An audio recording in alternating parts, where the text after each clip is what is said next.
하나님 말씀은 다니엘서 12장 7절부터 12절까지 읽겠습니다. 주보 오른쪽에 옮겨 놓았습니다.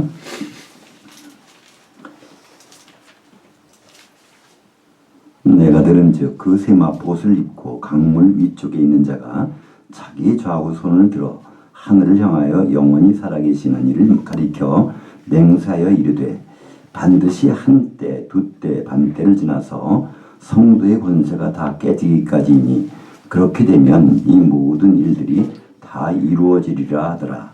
내가 듣고도 깨닫지 못한지라 내가 이르되 내 주여 이 모든 일들의 결국이 어떠하겠나이까 하니 그가 이르되 다니엘아 갈지어다. 이 말들은 마지막 때까지 간수하고 봉함할 것임이니라. 많은 사람이 연단을 받아 스스로 종결하게 하며 희게 할 것이나 악한 사람은 악을 행하리니 악한 자는 아무것도 깨닫지 못하되 오직 지혜 있는 자는 깨달으리라. 매일 드리는 제사를 폐하며 멸망하게 할 가증한 것을 세울 때부터 1290일을 지낼 것이요 기다려서 1335일까지 이르는 그 사람은 복이 있으리라. 오늘 말씀을 가지고 요한계시록으로 여는 다니엘의 난해 결론 한 제목으로 은혜를 나누고자 합니다. 우리 성경에서 가장 난해하다고도 할 수 있는 것이 구약의 다니엘서입니다. 그리고 다니엘서의 마지막 결론 부분이 이제 12장 11절과 12절 11절 12절을 다시 한번 읽어보면요. 매일 드리는 제사를 폐하며 멸망하게 할 가증한 것을 세울 때부터 1290일을 지낼 것이요 기다려서 1335일까지 이르는 그 사람은 복이 있으리라 합니다. 여기에 대해서는 아직 명쾌한 해석이 없다는 것이 알려져 있습니다. 다니엘서에서 결론은 결론인데 난해하다는 것이죠. 어느 주석책을 봐도 여기에 대해서 명쾌하게 이렇게 설명한 것은 아직까지는 없는 것으로 알고 있습니다. 하나님은 이 신구약 성경에 각각 예언서들을 주셨습니다. 구약 성경에는 다니엘서를, 신약 성경에서는 요한계시록을 주셨죠. 그 예언서라는 의미가 무엇일까요? 예언이라면 그 헬라어로 프로페테이아라고 하는데 프로라는 뜻은 바깥으로라는 뜻이고요. 페테이아라는 것은 빛을 비춰서 사진을 찍어낸다는 뜻입니다. 그래서 페테이아라는 뜻에서 영어에 포토라는 단어가 나왔죠. 그래서 하나님의 속마음을 밝히 드러내는 것이 바로 예언이라는 성경적인 의미입니다. 우리가 알고 있는 사전적인 예언이라는 것은 장래일을 이렇게 미리 알려주는 것을 예언이라고 하지만 성경에서의 예언, 선지자의 의미는 바로 하나님의 속마음을 밝히 드러내주는 것으로 나타나고 있습니다. 이 드러내주는 책이 구약에는 다니엘서가 있고 신약에는 요한계시록이 있습니다. 근데 그 차이점이 있죠. 다니엘서는 오늘 말씀 중에 보면 9절에 보니까 이 말씀은 마지막 때까지 간수하고 봉함할 것이니라. 그래서 이건 봉해진 것입니다. 그러니까 아무도 이걸 열어볼 수가 없게 돼 있어요. 만약에 다니엘서를 그냥 알 수 있다 그러면 이거 잘못된 것입니다. 하나님 봉해놓은 건데 어떻게 그것을 알 수 있겠습니까? 근데 요한계시록을 보면요. 22장 10절에 보면 이것은 봉하지 말라. 이렇게 이것은 열어놓은 것이라는 것이죠. 그러니까 요한계시록은 다 열려있는 것입니다. 누가 닫아놓은 사람이 없어요.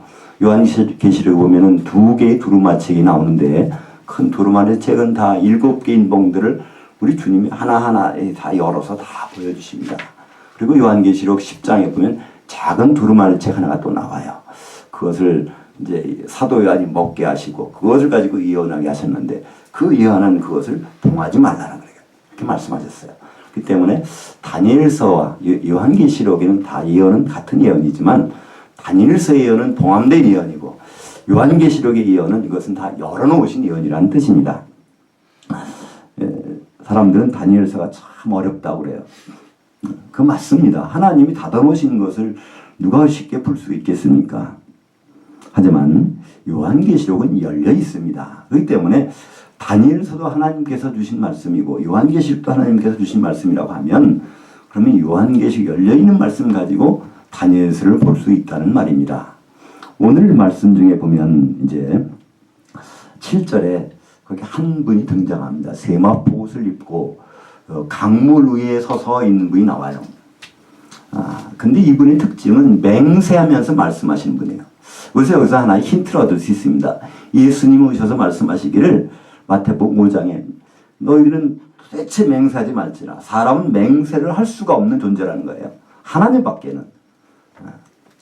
왜냐하면 그것 지킬 가능성이 아무도 없기 때문에. 그렇게 해놓으신 분이 요한계시록 10장에 요한계시록에 가면 10장에 가면 맹세하면서 말씀하시는 분이 등장합니다. 다니엘서에서는 강물 위쪽에 서 계신 분인데 요한계시록에서는 땅과 바다를 밟고 있는 분이에요. 그러니까 땅과 바다를 연결하는 것이 강이니까 똑같은 것입니다. 다니엘에게는 세마포 옷을 입고 바로 강물 위에서 밟고 계시는 분이 맹세하면서 말씀하셨고 요한계시록에서는 땅과 바다를 밟고 계시는 분이 바로 맹세하면서 말씀을 하고 계시는 것입니다. 그래서 요한계시록 10장 5절과 6절 보면 내가 본 바 바다와 땅을 밟고 서 있는 천사가 하늘을 향하여 오른손을 들고 세세토록 살아계시니 곧 하늘과 그 물건을 창조하시는 가리켜 맹세하여 이르되. 그래서 바로 우리 주님이 맹세하면서 여기서 주님이라는 것은 글씨가 안 써 있어요. 누군지 몰랍니다. 이건 구름을 입고 오는 어떤 다른 천사라고 돼 있어요. 요한이 보기에는 구름을 입고 내려오신 다른 천사, 보통 천사가 아니라 또 힘센 천사라고 돼 있어요. 그것은 왜 그럴까요? 부활한 주님은 항상 모습이 바뀝니다. 그때마다. 우리도 이제 부활을 체가 되면은 모습이 계속 바뀔 거예요. 한 번만 바뀌는 것이 아니라 시시때때로 바뀝니다. 그래서 요한계시록은 한 번도 우리 주님을 예수 그리스도다 한 적이 없어요. 어린 인자 같으시니 어린 양 같으시니 일찍 죽임을 같으시니 당하신 같으시니 다 힘센 천사, 다른 천사, 보통 천사는 아닌 분 이렇게 계속 예수님이 나타날 때마다 그런 식으로 사도 요한은 표현을 합니다. 그 바로 예수님이 이제 맹세하면서 하는 내용이 요한계시록 10장 7절에 있습니다. 일곱째 천사가 소리내는 날 그의 나팔을 불려고 할 때 하나님이 그의 종 선지자들에게 전하신 복음과 같이 하나님의 그 비밀이 이루어지리라 하더라. 다니엘서에서는 그 맹세하면서 강물에서 딛고 계신 분이 이건 다도더라 그랬어요. 근데 요한계시록에 가서는 그분이 땅과 바다를 딛고 서서 맹세하시면서 이제 말씀하십니다. 7번째 나팔이 불려 퍼질 때 하나님의 그 비밀이 이루어진다는 것입니다. 그래서 7번째 나팔이라고 하면 6개의 나팔이 이미 불렸다는 얘기입니다. 이 요한계시록에 보면 6개의 나팔이 불려지는 장면이 나옵니다. 우리는 보통 성경에서 마지막 나팔, 고린도전서나 데살로니가전서에 보면 마지막 나팔이 불릴 때 주님이 재림하시는 장면이 나옵니다. 그것이 7번째 나팔이죠. 요한계시록에 보면 첫 번째, 두 번째, 세 번째, 네 번째 나팔은 초대 교회부터 지금까지 불린 것이라고 말씀하고 있습니다. 요한계시록 8장에 보면 거기 때가 한 반시쯤 고요하더니 그러면서 이제 첫 번째부터 나팔이 불려집니다. 넷째 나팔까지. 그때 반시간이라고 하는 것은 요한계시록에서 1시간은 7년입니다. 요한계시록 17장 12절에 보면 짐승이 활동하는 시기, 바로 이 적그리스도가 활동하는 시기를 1시간이라고 그래요. 그 7년이거든요. 그럼 반시간이라고 하면 그 3년 반입니다. 예수님이 공생일을 시작하셔서 이제 바로 무슨 일이 일어났었죠? 마귀가 유혹을 하잖아요. 그죠? 바로. 그러니까 사실 공생이 시작하기 전이죠. 유혹을 하죠. 40일간 금식을 한 다음에. 그 유혹에서 끝나니까 그 마귀가 잠시 동안 떠나더라. 3년 반 동안 떠나서 마지막에 마귀는 다시 찾아옵니다. 그래서 결국 누구한테 찾아오죠? 가룟 유다한테 찾아와서 예수님을 팔게 하는 일을 한 것이 그것이 요한계시록 8장에 보면 반시간 동안 고요하더니 그러면서 이제 예수님이 십자가 달리신 다음부터 첫째, 둘째, 셋째, 넷째 나팔이 울려 퍼집니다. 그리고 나서 이제 9장에 가면 5번째 나팔이 물려 퍼지게 되죠. 이 9장 1절에 보면은 5째 천사가 나팔을 불 때 내가 보니 하늘에서 땅에 떨어진 별 하나가 있는데 그가 무저갱의 열쇠를 받았더라. 그래서 이 5번째 나팔이 물려 퍼질 때부터는 이제 짐승인 적그리스도가 출현한 때입니다. 그러니까 7년 환란 중에 전섬년반이 시작되는 때입니다. 이 무저갱에는 누가 들어가 있죠? 무저갱에는 귀신들이 들어가 있어요. 그죠? 그래서 예수님이 갈릴리 호수 건너편에 가서 귀신 들린 사람한테 가서 귀신 쫓으려고 그러니까 그러죠. 아직 우리 때가 안 들어왔는데 왜 우리를 벌써 무저갱에 들여보내려고 하십니까? 그러니까 귀신들은 자기가 들어갈 걸 이미 알고 있다는 얘기예요. 그들은 결국 어디 가니까 돼지 떼로 들어가서 2,000마리가 몰수하는 장면이 나오는데 바로 이제 이 7년 환란이 들어서게 되면 적그리스도 짐승이 활동하게 되면 그때 전섬년반 중에서 바로 이 귀신의 활동이 등장하게 됩니다. 그들이 이제 거기 요한계시록 9장에 보면 어디를 들어갔냐면요. 딴 황충들에게 들어갔는 거예요. 황충들. 황충이라는 메뚜기입니다. 메뚜기라는 것은 성도를 의미하는 거예요. 구약에 우리가 먹을 수 있는 곤충이 있고 못 먹는 곤충이 있는데 곤충들은 근본적으로 못 먹습니다. 왜 그럴까요? 배를 땅에 대고 살아요. 그러니까 이 세상에 집착하는 것은 부정한 것입니다. 그러나 뒷따라가 있어가지고 언제든지 하늘 향해서 날 수 있는 것, 그거는 선한, 그거는 정결하다고 합니다. 그래서 메뚜기는 성도를 형상화한 것입니다. 구약 이제 요한계시록 9장의 그 메뚜기는요, 오염된 메뚜기예요. 무저갱에서 올라온 귀신들로서 오염돼서 그들이 이제 5달 동안 이제 성도들을 괴롭히는 장면이 나오게 되는데 그것이 전섬년반의 일입니다. 근데 그때 보면요, 그때 죽이지는 않더라 그래요. 전섬년반에는 순교는 안 일어납니다. 근데 이제 후섬년반에 들어가면 이제 6째 나팔인데 9장 요한계시록 9장 13절에 보면 6째 천사가 나팔을 불매 내가 들으니 하나님 앞 금제단 네 뿔에서 한 음성이 나서 15절에 네 천사가 놓였으니 그들은 그 연월 일시에 이르러 사람의 3분의 1을 죽이기로 준비한 자들이더라. 그 연월 일시 일시적으로 전 세계에서 동시다발적으로 한 번에 딱 사람의 3분의 1 여기 사람은 성도들이죠. 사람의 3분의 1이라는 것은 6교회 중에서 2교회를 얘기합니다.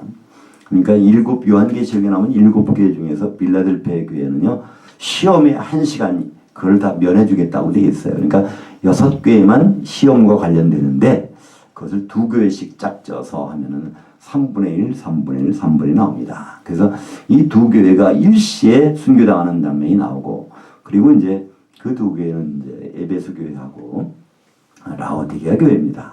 그리고 나서 이제 후삼년반에 들어가서 거기에서 또 순교당하는 서모나 교회, 이 보가마 교회가 나옵니다. 그들은 기병대로 기마병 2억의 기병대로 그들을 죽인다고 되어 있어요. 그러니까 2억이 동원된다고 하면 기병대가 2억이 성도가 죽겠구나 생각해서 그러면 2교회가 2억이라면 한 교회가 1억이 아닐까. 우리는 그 교회의 성도들의 수를 그렇게 예측할 수는 있습니다. 그래서 이 후삼년반에 들어가서 42달 동안 성도들의 순교가 일어납니다. 그리고 전삼년반, 후삼년반 이것이 이제 7년 환란인데 그리고 나서 마지막 나팔, 7번째 나팔에 불리게 되죠. 그러면 이제 마지막 7대접의 재앙이 쏟아집니다. 그래서 이 재앙이 마지막 번에 쏟아질 때 아마겟돈 전쟁이 준비되는 상황에서 마지막 대접이 어디에 쏟아지죠? 요한계시록 16장 17절에 보면 공중에다 쏟아붓습니다. 그럼 공중은 사탄의 권좌가 있는 데인데 이 영적 전쟁을 일으키는 사령부가 거기서 무너지게 되는 것이죠. 이 공중에 바로 이제 결혼식장이 되고 주님은 공중으로 오시고 성도들은 공중에 올라가서 주님을 영접한다. 데살로니가전서 4장 17절에 보면 공중에 올라가서 주님을 영접하고 있으리라 이 말씀이 나오게 됩니다. 여기까지 이제 하고 다시 한번 오늘 본문으로 돌아가서요. 본문 7절에 보면 한때 두때 반때 지나서 성도의 권세가 다 깨지기까지 이런 일이 일어난다는 겁니다. 그럼 도대체 한때, 두때, 반때라는 것이 무엇일까? 이것은 다시 말하면 이때는 1년으로 잡으면 3년 반 동안이 지나서 그 다음에 성도들의 권세가 다 깨어지는 기간이 또 있다는 거예요. 그것은 바로 후 3년 반이죠. 전 3년 반은 성도들은 순교는 안 일어납니다. 그러나 후 3년 반에 가면 성도들이 순교가 일어나게 되죠. 다 권세가 깨지게 됩니다. 이 한때, 두때, 반이 요한계시록에 딱 한 번 나옵니다. 어디 나올까요? 그것이 이제 요한계시록 12장 14절에 보면 그 여자가 큰 독수리 날 두 날개를 받아 광야 자기 곳으로 날아가 거기서 그 뱀의 낯을 피하여 한때와 두때와 반때를 양육받으매. 이제 적그리스도가 등장하고 7년 만에 시작되면요, 이 전 3년 반 동안에서 가장 안전한 곳은요 교회밖에 없어요. 여기 광야라는 것은 교회라는 뜻입니다. 이제 광야 교회, 이 광야에서만 가장 안전해요. 예수님 말씀하셨죠? 마태복음 16장 18절에 너는 베드로라, 내가 내 교회를 이 반석에 내 교회를 세우리니 음부의 권세가 이기지 못하리라. 그러니까 음부의 권세가 장악할 수 없는 유일한 곳은 예수님의 교회밖에 없다는 거예요. 우리가 생각하는 이런 일반적인 교회를 얘기하는 것이 아닙니다. 예수님이 인정하시는 그런 교회라면 음부의 권세가 이기지 못하는 그것이 바로 전 3년 반 동안에서 양육받는 것, 한때, 두때, 반때 동안에 그렇게 되는 것을 말씀하고 있습니다. 근데 이 한때, 두때, 반때도 영원히 있는 것이 아니라 3년 반 지나가면 이제 없어집니다. 그때는 성도들도 이제 죽임을 당하게 돼요. 순교를 당하게 된다는 거예요. 두 부류가 되겠죠? 세 부류라고 볼 수 있습니다. 그때 이미 휴거되는 성도들이 있고요. 두 교회가 있고요. 순교당하는 교회가 있고, 그냥 3년 반 동안 짐승의 표를 받고 거기에 먹고 살기 위해서 그냥 있는 교회들이 있어요. 거기서 끝난다면 큰일 납니다. 그죠? 근데 뒤에 보면 이제 은혜가 나와요. 거기서 끝나지 않고 기회를 하나님은 주십니다. 한때, 눈때, 반때를 지나 성도의 권세가 다 깨지는 기간 후 3년 반, 요한계시록 11장 2절에 보니까 성전 바깥마당은 측량하지 말고 그냥 두라. 이것은 이방인에게 주었은즉 그들이 거룩한 성을 42달 동안 짓밟으리라. 그러니까 이제 성도들도 바깥에 있는 성전 바깥에 입맞지 않은 사람들은 짓밟힘을 당하게 됩니다. 요한계시록 13장 5절에 보니까 또 짐승이 과장되고 신성한 모독을 말하는 입을 받고 또 42달 동안 일할 권세를 받으리라. 우리가 요한계시록에서 이제 혼돈할 수 있는 것이 한때, 두때, 반때, 또 42달, 또 1260일 이 숫자가 나와요. 가만히 보면 1260일은 42달이고 그것도 한때, 두때, 반때 3년 반이고 똑같은 것 같지만 하나님은 그것을 구별하십니다. 한때, 두때, 반때는 반드시 전 3년 반이고 42달은 반드시 후 3년 반이고 또 1260일이라는 것은 교황권이 활동하던 1260년을 활동한 교회 시대를 분명히 구분해서 말씀하고 있다는 거예요. 혼돈해서 말씀하시는 것이 아닌데 그걸 혼돈하게 되면 전 3년 반, 후 3년 반 교회 시대가 완전히 혼돈하게 됩니다. 성경은 분명히 그것을 구분하셨습니다. 그래서 한때, 두때, 반때는 전 3년 반, 42달은 후 3년 반 순교가 일어나는 기간입니다. 그래서 오늘 말씀해 보니 실제로 보니까 한때, 두때, 반때를 지나서 성도의 권세가 다 깨지기까지, 그러니까 후 3년 반까지 지나면 그렇게 되면 이 모든 일들이 다 이루어지리라. 끝날이라고 번역되는 정확히만 이루어지리라. 뭐가 이루어질까요? 주님이 재림하시는 그 일이 이루어진다는 것입니다. 근데 이것을 듣고서 다니엘은 이해를 할 수가 없었어요. 8절에 보니까 내가 듣고도 깨닫지 못한지라 내가 이르되 내 주여 이 모든 일들이 결국이 어떠하겠나이까. 쭉 들었는데도 한때, 두때, 반때와 성도들의 권세가 깨지는 것과 그 다음에 그래야 이루어진다는 것을 다 들었는데 다니엘은 그것을 이해를 하지 못합니다.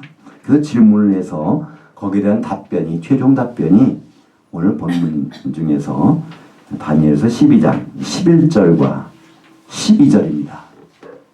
11절을 보시면 매일 드리는 제사를 폐하며, 이것은 다니엘서 9장 27절에 보면 바로 마지막 한 일에 마지막 7년간의 예를 설명하고 있는데, 그때 전반기에는 그 자기 정체를 안 드러낸다는 거예요. 적그리스도가 예배 드려도 좋다는 거예요, 전부가. 그러나 이제 절반이 지날 때 태도가 확 돌변해서 매일 드리는 제사를 못 드리게 한다. 그 예배 못 드리게 한다는 것입니다. 그리고 그 짐승을 세워놓고, 짐승의 우상을 세워놓고 거기에 경배하도록 하는 시간을, 그런 때가 있다는 것입니다. 그러니까 이제 매일 드리는 제사를 폐하며 멸망하게 할 가증한 것을 세울 때부터 1290일을 지날 것이요. 가만히 보시면 1290일은요, 이거는 이제 후 3년반이 1260일인데 30일이 더 많습니다. 그죠? 왜 30일이 더 많을까요? 우상에게 경배하고 절하게 하려면 우상이 세워지는 기간이 있어야 될 거 아닙니까?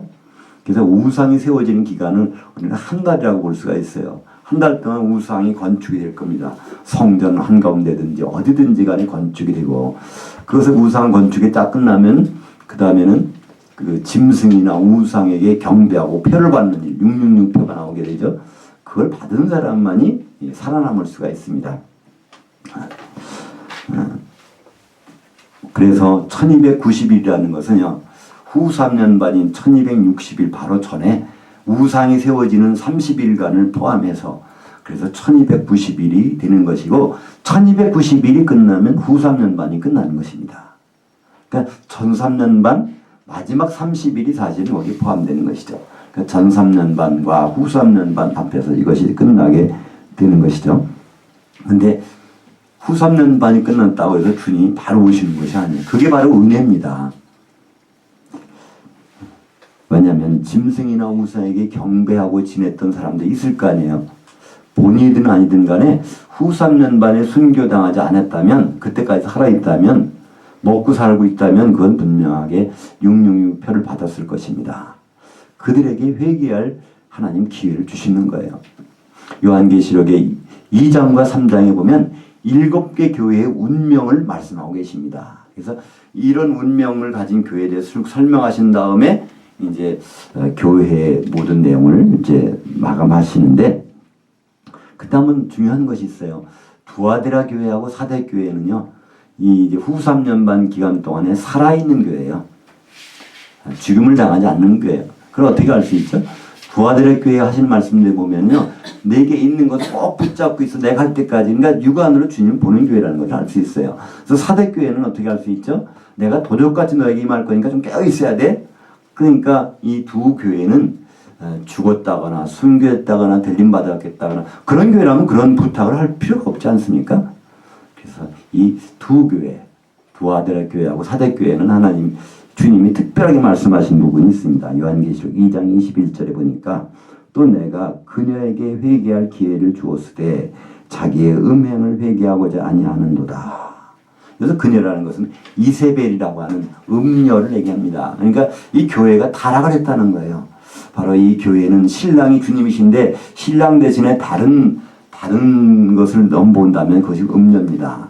그래서 그래도 그 교회에 내가 회개할 기회를 주신다는 거예요. 언제요? 후 3년 반이 끝나고 주님 오실 때까지 회개할 기회를 주었을 때 자기의 음행을 회개하고자 아니하는도다. 그 음행이라는 것은 우리의 육적인 음행을 얘기하는 것이 아닙니다. 바로 주님 대신, 신랑 대신 주님을 바라보지 아니하고 이 세상 것을 짝한 그러한 것들 돌이키지 않고 있다는 거예요. 많은 그 사람들이, 성도들이, 두아드라 교회의 성도들이 그걸 한탄하시는 것입니다. 또 사대교회에 대해서 하시는 말씀 볼까요? 요한계시록 3장 3절에 보니까, 그러므로 네가 어떻게 받았으며 어떻게 들었는지 생각하고 지켜 회개하라. 만일 깨지 아니하면 내가 도둑같이 이르니 어느 때 내게 이르는지 내가 알지 못하리라. 이 교회는 회개할 일이 분명히 있다는 거예요. 무슨 일일까요? 짐승의 표를 받고 거기에 그래서 한 게 있어요. 그거 마지막 기회니까 마지막으로 좀 회개를 돌이키라는 것입니다. 회개라는 것은 생각을 전환하라는 뜻이죠. 돌이키라는 것입니다. 이 두 교회는 집중적으로 말씀하십니다. 이제 후삼년반도 끝났어요. 더 이상 짐승이 강제적으로 표를 받게 하는 기간도 끝났어요. 이제 남은 것은 돌이키는 것입니다. 이 기간이 다니엘서에서 보니까 45일이 나와 있어요. 그러므로 45일을 더 기다려서 그러니까 1290일 후3년반과 그 앞에 30일까지 포함해서 후3년반이 딱 끝날 때 오시면은 두아데라 교회 사대교회는요 짐승의 표를 받았기 때문에 그들은 다 가망이 없습니다. 그러나 기다려 주신다는 거예요. 45일 동안을. 그래서 그때까지 회개하는 사람은 복이 있다는 것입니다. 여기서 복이 있다는 말은 이 세상적인 복이 아닙니다. 성경에는 복이 두 종류의 복이 나오죠. 구약으로 말하면 바라크, 베레카 또는 바라크의 복이 있습니다. 이 세상에서 형통한 복이에요. 요셉과 같이 그렇게 결국은 형통한 복. 그러나 그 복만 있는 것이 아닙니다. 성경에는요. 아슈레이라는 복이 있어요. 아슈레이라는 뜻은요. 직선이라는 뜻입니다. 두 점 사이를 연결하는 가장 짧은 선. 이것이 직선입니다. 바로 하나님과 우리 사이에 있는 많은 장애물들이 다 제거되고 직접 대면하는 그런 복이 바로 아슈레의 복입니다. 이 구약 성경에는요. 이 아슈레의 복이 신명기 33장 29절에 처음 나오고요. 다니엘서 12장 12절에 마지막으로 나옵니다. 신명기 33장 29절에 뭐라고 나옵니까? 너 이스라엘이여 너는 행복자로다. 우리말 번역에는 그렇게 돼 있어요. 너만큼 복을 받은 사람이 누가 있겠냐. 바로 영적인 이스라엘. 우리는 결국 왜 그렇습니까? 주님, 재림하실 주님은 혼인잔치에 만나서 들어갈 사람이기 때문에 정말 아슈레의 복이 있다는 거예요. 그 복이 마지막으로 선언되는 것이 다니엘서 12장 12절입니다. 이거는 그냥 이 세상에 잘 살라는 그런 복이 아닙니다. 다니엘은 죽을 거 알고 있어. 너는 갈지어다. 너는 이제 숨지고 죽는다는 거예요. 그러나 시간이 지난 다음에 마지막 일회 동안에 이런 일이 벌어지고 그때 혼인잔치가 벌어지고 주님과 혼인잔치 들어가는 일이 있을 터인데 그것을 성경은 아슈레이라는 말로 우리에게 말씀하고 있습니다. 신약 성경에서는 이 헬라어로 이것을 마카리오스라고 합니다. 요한계시록은 이 마카리오스를 시작해서 마카리오스 끝나는 것이 요한계시록이에요. 요한계시록 1장 3절에 보면 이 예언의 말씀을 읽는 자와 듣는 자들과 이것을 지키는 자들, 지킨다는 건 주목해서 그걸 생각해보는 사람들은 복이 있나니 이게 마카리오스입니다. 헬라어라 히브리 말로 하면 다니엘서 나오는 아슈레예요. 누구 한다고? 어떻게 해요? 주님을 대면해서 재림할 때 본다는 그 복이에요. 이 복들이 요한계시록에서 7번 나오는데 마지막의 복이 요한계시록 22장 14절에 보니까 자기 두루마기를 빠는 자들은 복이 있나니. 심지어 후 3년반에서 짐승의 표를 받고 그렇게 그들과 거기에서 그렇게 해서 연명할 수밖에 없었지만은 마지막에 자기 두루마기, 자기 행실을 예수의 피를 빨고 회개하는 자들에게는 복이 있나니 주님을 만나는 복이 있다는 거예요. 공중에 올라가서 다시 주님 혼인잔치에 들어가는 복이 있다는 것입니다. 신구약 예언서의 결론은 똑같습니다. 다니엘서의 결론은 아슈레이, 재림하신 주님을 만나서 혼인잔치에 들어간다는 아슈레이 직선의 복이고요. 신약의 요한계시록도 바로 마카리오스, 바로 마지막까지 해서 내 혼인잔치에 들어가는 너희 직선의 복, 나와 직선이 지근거리 유지하는 그 복, 그것에 이르는 자는 바로 마카리오스, 복이 있다는 것입니다. 열천에 비해서 보면요. 5천, 10천은 똑같이 등을 들었어요. 등을 들었다는 게 무슨 말입니까? 다 거듭났다는 뜻이에요. 재림하신 주님을 다 기다려서 공중에까지 올라갔어요. 그리스도 심판대까지 올라갔는데 혼인잔치에 들어가는 사람과 못 들어가서 깊은 바다에 빠지는 사람하고 나눠집니다. 그래서 혼인잔치까지 들어가는 그것이 바로 직선의 복입니다. 그런 사람들이 바로 복이 있다고 성경은 말씀하고 있습니다. 그릇에 기름을 채우고 혼인잔치로 들어가는 복, 다니엘서에 나오는 아슈레이, 요한계시록에 나오는 마카리오스, 바로 우리가 주님과의 이러한 복, 이 세상이 형통한 복이 아니라 주님과 끝까지 최단거리, 직선거리를 유지하는 혼인잔치까지라도 들어가서라도 그분과 접촉하는 복, 그것을 누리는 그 복이 바로 저와 여러분께 있기를 축원합니다. 기도하겠습니다.